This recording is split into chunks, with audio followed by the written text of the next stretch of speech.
Okay, so I'm going to talk about pain. So there's a number of techniques. The main two techniques people use pain rather than control of the person's centre, Kodagish and Nikio. Now, do you remember your first Nikio?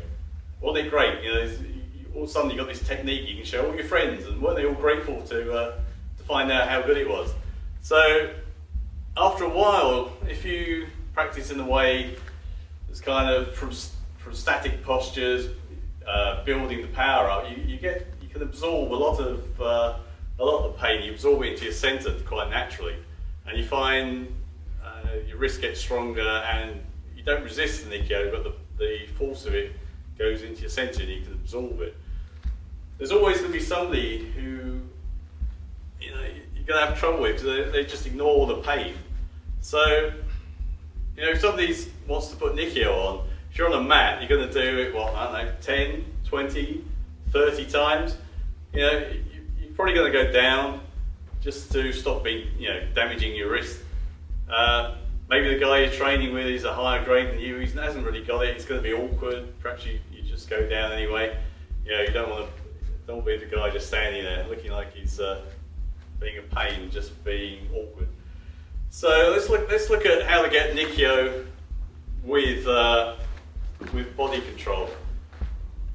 So if I take Nikio here, then a lot of people just concentrate on the wrist and go bang, okay, really whack this in.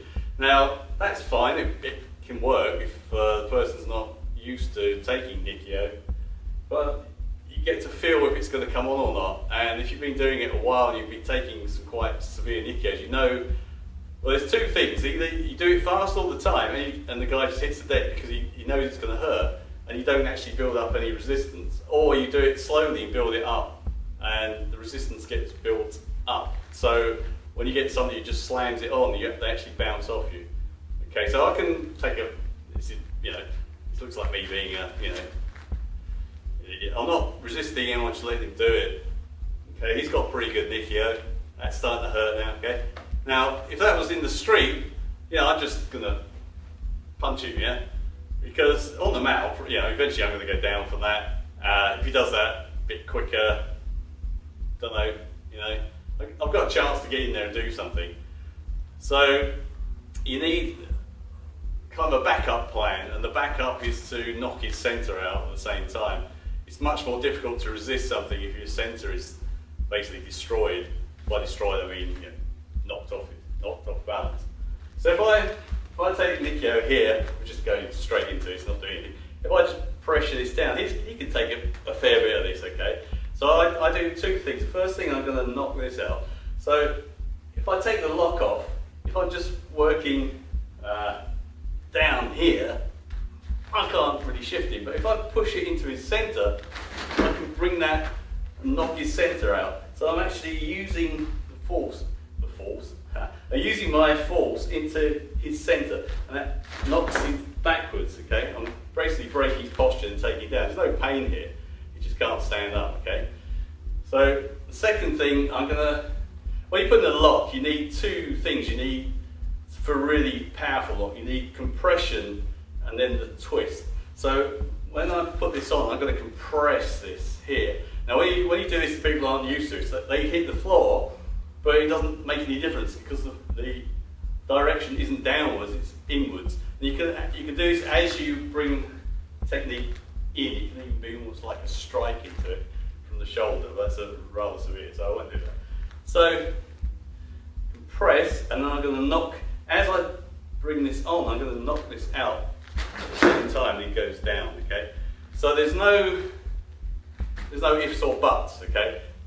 I don't have to, I know you're watching this, you're thinking, yeah, his right wing is going down, he's bluffing, he's not. This is all fairly severe, he doesn't go down if he doesn't have to. So that compression there starts moving, and then it starts to come on, okay? So that's knocking his centre out. The other move that a lot of people do incorrectly, I think, is Kodagish, where you just twist here, okay? And you see people fly about, that's fine, but what? So if if I tense up, yeah, this is going to really hurt, I'm going to have to take a fall. But if I relax, I can relax and extend, bounce from here, and then it's really easy to come around. Even if I can't do that, I can probably hit him on the way over, okay? And again, that's because the direction is missing my centre. So I put this on here, if this force is just against the wrist, he can twist around that or punch, yeah? So I need to lock him by controlling his centre. And I do that by bringing this here. You see that's knocking his centre. It doesn't hurt, it's just knocking his centre. Okay? So I've knocked his centre off. Now when he tries to come in, punch, gets me. Now when he tries to come in for the punch, I put a little bit more twist on. He's going to go down, okay? So that goes on in one smooth move. So from here, I'm going to swing that into his centre and take it into the throat. To here, okay? The other thing you can't see is the direction. I can do the same throw without his wrist, without twisting his wrist. It's body movement here. So when I'm taking the Kotoki shape over a base, hold here. I'm talking about moving with power. Tyson vacuum, like half a Tyson vacuum over here. I've got him pinned at this point. I've weighted his front leg here, and I've just tipped him back very slightly, so it's difficult for him to move. Okay, so this pins him down, and then I will apply the lock. Yeah. Okay, by special request, Yonkyo. Just do a simple move to get you to, okay, here. So Yonkyo is basically pressure point on the wrist. You can use this, or you can use the side, depending which direction you're going. You bring his finger back, use this part of the knuckle to provide the pressure. This is another one where it hurts, but you know, you can ignore. Oh, the other thing is, if you let him open his hand, this just like, it brings all the muscles up around his wrist and it protects it. So you need to fold this over here, bend the wrist, fold it over. That slackens all the muscles off here. It's much more painful when it's like that. Now, if you're relying on pain, there's people who don't feel this at all. Okay, Alex feels it. That's good. That's good for me. So he's going to go down using only pain. Okay. What happens when you either miss the Yonkyo point, or you just get somebody who doesn't feel it? Where I used to train in Cambridge, as a guy who just didn't feel it. He didn't feel it. I had a fairly good. I like to think I had a good Yonkyo. No, he didn't feel a thing. So what are you going to do at this point? You know, oh, it's not working. No, you've got to learn how to do it without pain. So if I shift off this point so it's not going to hurt, I've still got to be able to do the technique. And I do that by going into his centre, bringing him down into the pin. Okay? There was no Yonkyo there per se, it was just the movement into his centre. Okay? So what I'm doing is I'm taking him there and then bringing him forward. Okay? Down into the pin.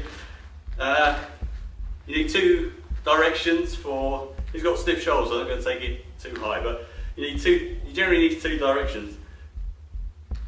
The compression goes down and it winds around there. If I'm doing the Yonki, I'll put the Yonki on here as well. Okay?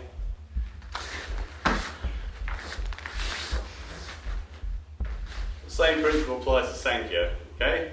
And any lock. Okay?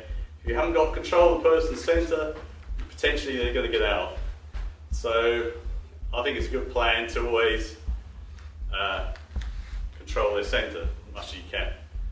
Okay?